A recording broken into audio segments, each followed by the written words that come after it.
Well, it's safe to say this is the most anticipated matchup of round 2. And the questions that we had about the Bucks going into round 1, a lot of them were answered positively. They're switching screens more often. I'm still a little freaked out by those Duncan Robinson plays here and there where they didn't step up, Brook mainly. And we'll get to Brook and how he fits in, especially defensively in this series. But still, in Game 1 against the Heat, which was the only close game of that series, Giannis, Drew, and Middleton all played over 40 minutes. Yeah, it went to overtime, but I think it was still a good sign. The next thing was that Giannis was defending Jimmy most of the time, which would also suggest he's going to be more of an on-ball defender in this series and not as much of a help guy, which of course you're going to need against the Nets because while there are other things that matter, the initial defender on KD, Harden, Kyrie, they all have to slow those guys down a bit. And we would guess that KD makes the most sense for Giannis. I mean, Giannis is one of the few guys in the league who could actually match up with KD physically and athletically and all that stuff. And you would also guess that means it's Middleton on Harden and Drew on Kyrie. Now, that's not a certainty. We're definitely going to see possessions where Drew is on KD, Drew's on Harden, Middleton's on Kyrie. We're also going to see times where the Nets go at the other Bucks starter. Now, maybe the Bucks will think about that ahead of time and just go right to PJ Tucker, because I imagine they're really hoping that he can make a difference defensively in this series. But, you know, Pat Connaughton was the starter in Game 4 because they don't have DiVincenzo. And so you would guess that Connaughton's probably defending Joe Harris, and that would mean the Nets are going to probably try to go at him. I mean, he's the weakest link defensively on the perimeter, and you have Joe Harris setting screens for whoever it might be between the big three. And you see if Pat Connaughton or Bryn Forbes or whoever it might be, if they can deal with you. As far as the specific sets that we're going to see from the Nets, besides just going at a mismatch or going at Brook Lopez, I mean, just looking at some of the stuff in the Celtics series, the most creative thing they ran was basically just KD curl plays off of the corner. Besides that, it was just Kyrie, KD, and Harden doing your basic screens and ISOs. And the Celtics switched the big man a lot, so it was like James Harden on Tristan Thompson or whatever, which is fine. I mean, if you've got so much talent, why overthink it, you know? I think the question will be how much off-ball movement, how much of KD setting screens, how much of maybe even Harden or Kyrie setting screens on or off the ball, how much handoff action from Blake, how much of that are you really going to need against the Bucks? Are the Bucks going to force the Nets to go to a plan B? I think they have the personnel to at least slow down the Nets more than the average team, but you're still going at Kyrie, KD, and Harden. It's going to be extremely difficult. I mean, I don't really know if a zone is going to work, especially because Joe Harris is the fourth guy, which is just unfair that one of the best shooters in the league is the fourth guy you have to worry about against these guys, right? Now, if Bruce Brown's in the game, the Bucks are not going to guard him, which he will then choose to attack the offensive glass. He'll dive to the rim. He'll set screens. The guy's basically a center in like a 6'4" player's body or whatever. When Blake is on the perimeter, they're not going to guard him. Every Blake shot attempt in this series, whether it's from 3 or anything that's just not a wide open dunk, the Bucks will gladly invite him to take. And I guess speaking of Blake now, we can get to the guy who will be guarding him for most of this, I assume, and Brook Lopez. Can Brook survive defensively in this series? Because the Nets, they're going to go at him. It's going to be Harden screens at him. It's going to be Kyrie. It's going to be KD. And I'm sure the Bucks are going to try to have Brook step up some. I highly doubt they're just going to be like, yeah, drop on a Kevin Durant pull-up mid-range, you know what I mean? Then again, maybe they will do that. Perhaps I give Bud too much credit. Now, of course, the initial defender is going to do all they can to fight around the screen and all that nice stuff, but it's going to be difficult.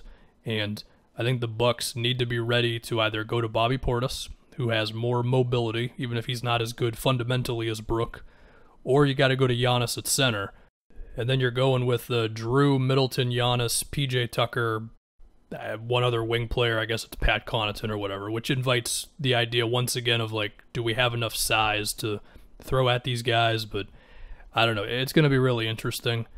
I would like to think that Brook Lopez will not be unplayable in this series For one, because he can make the Nets pay for being small sometimes on the other end. But still, you're going to need him to be there defensively. I mean, yeah, there's a lot of value in just standing in front of the basket and forcing guys to pass out, but if you've got these three dudes just walking into whatever shot they want to attempt within the three-point line, then I think you're going to have a tough time. Now, this is not me saying that if you put Giannis at center, suddenly it's all fixed, but it might be the way you have to go. I mean, even if Giannis is at center, I doubt he would be defending the Nets' big guy. Like, I think PJ Tucker would be on Blake Griffin or whatever, and the Bucks would probably be fine with that. I think the other thing to think about is trapping. Could the Bucks throw extra defenders at the Nets ball handlers when they're in screens and actually have success there? I mean, you could probably have some success if it's Blake Griffin or Jeff Green or Claxton. You know, if you're daring one of those guys to make a play in the middle of the floor. Even so, Blake's a good passer, and Jeff Green can at least take 2 dribbles to the rim, so they could still do something. And even then, I don't think the Nets are looking to do that every possession. Like, if you do take away the screens with the big or whoever's technically their center at the time, then they'll just start running the action with, like, I would imagine, like, KD setting a screen or whatever. Which, you know, but again, that does bring up the question of, like, how much are they really going to do that? I mean, if the Nets are just going ISO, ISO, ISO every possession, granted, they could still win, but you'd hope that there's, like, a little more creativity.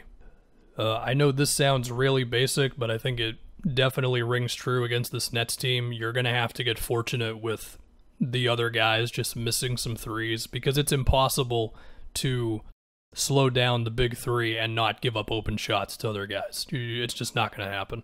So between Shamet, Joe Harris, Blake, where you hope you can at least rotate to the rim if he's around the basket, Claxton, Jeff Green, you're going to need to just get lucky with some missed shots there. Is it possible to run a zone against this Nets team? I don't know. I feel like Kevin Durant is the ultimate zone buster because he's comfortable moving off the ball, and wherever the zone is weakest, he'll just go there, and then they'll throw him the ball, and from that point on, you're going to have to collapse onto him, and, well, it's basically not a zone anymore. Now, I'm sure there's some part of this that I've forgotten about how the Bucks can guard the Nets, but to me, while the Bucks are clearly equipped, more so than your average team, to guard the Nets, it's still going to be really difficult. Luckily for the Bucks, there's a lot of questions about the Nets defense, and that's where we go now. So thinking about the Bucks offense against Miami, Middleton would usually start with some sort of off-ball action, which would then allow him to get a little bit of momentum going into a screen or an isolation or whatever. Drew got some screens from Giannis. There were also some interesting plays where Drew would start around the corner and then come up and then get the handoff from Giannis, and that would get into a screen or whatever. And there were times where Drew just created something in an ISO similar to Middleton, and Giannis, of course, just can do everything besides shoot jump shots super reliably. I think my big question with the Nets defense is, will they not just switch? Like, will they resist getting a smaller guy on Giannis as much as they can? Because I would hope that the Bucks go at that a lot, whether it's like trying to get Kyrie or just anybody who's not, I guess, Kevin Durant switched onto Giannis, right? Whether that's Giannis setting a screen, somebody setting a screen for Giannis, whatever. Will the Nets switch that? Will they hedge? Will they trap? Will they go under a screen if it's like Giannis setting the screen for Drew? Will they have drop coverage? Will they try to get creative with Blake Griffin perhaps defending Giannis in the half court and a wing player on Brook Lopez? And so the idea there is Blake would just back up off of Giannis, and hopefully he's strong enough to deal with Giannis if he drives inside. Now, assuming that Giannis is constantly setting screens and you've got the Drew and Middleton off-ball motion and all that, to where the Bucks offense doesn't just dissolve into, can Giannis please be really good? The next question is, can the Nets bring extra attention to Giannis and still close out to the Bucks shooters, while I imagine leaving some guys kind of open, whether that's Brook, whether that's PJ Tucker. It's kind of those two, I guess, maybe Pat Connaughton as well, Drew has been streaky in his career, but he's been better lately from outside.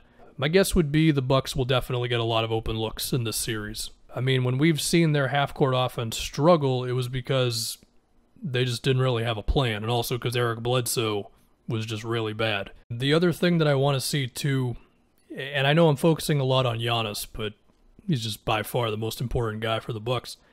Will he just have an FU mentality to Kevin Durant if KD is on him, where it's just like, bro, you have no chance of guarding me? And whether that's taking him in the post, taking him in an ISO, and hopefully with some good spacing around him, I do want to see that. I think something that's going to be interesting to see is how much will Steve Nash lean into defensive rotations around the big three versus the offense. In other words, will he just ride with Claxton and Bruce Brown all day? Or will he keep trying to balance it out with some Joe Harris and all that stuff? It's safe to assume the Nets will leave Giannis wide open on the perimeter. It would be cool if instead of shooting the three, I mean, he's definitely going to take some threes in this series, Giannis. If he'll just use the space to keep going to the rim, I mean, just treat it as a runway more so than an open three-point attempt. Just because I mentioned the idea of a zone for the Nets, or for the Bucks earlier, I'll do the same thing with the Nets. Similar to KD, I think Middleton is kind of your perfect go-at-the-zone guy, because he's got the height to make a pass if you put him in the middle of the floor, and of course he can make a shot if you leave him open. You could also have Giannis cutting off the ball or something against a zone. To me, I think the key for this is the Bucks just can't have too many BS offensive possessions where it's just kind of floating around and Giannis doesn't really do anything. I think every single possession, even if it's not Giannis shooting the ball, it's got to be him either setting a screen, getting a screen from someone, or him in the post, which, yeah, he doesn't post up a whole lot. So yeah, did I cover everything? Probably not. Anyway, I'm going to go with the Nets. They just have too much talent. The reality of the NBA is, as we get caught up in all the X's and O's and the matchups and which coach is better and all that, 9 times out of 10, the most talented team wins. My gut says 6 games, which is my prediction for literally every series. Maybe I'll predict 7 just because I want it to happen. But yeah, I think the Nets are the better team. And it's not even really anything against the Bucks. It's just more like, bro, they got KD, Harden, and Kyrie. Like, what do you want me to do?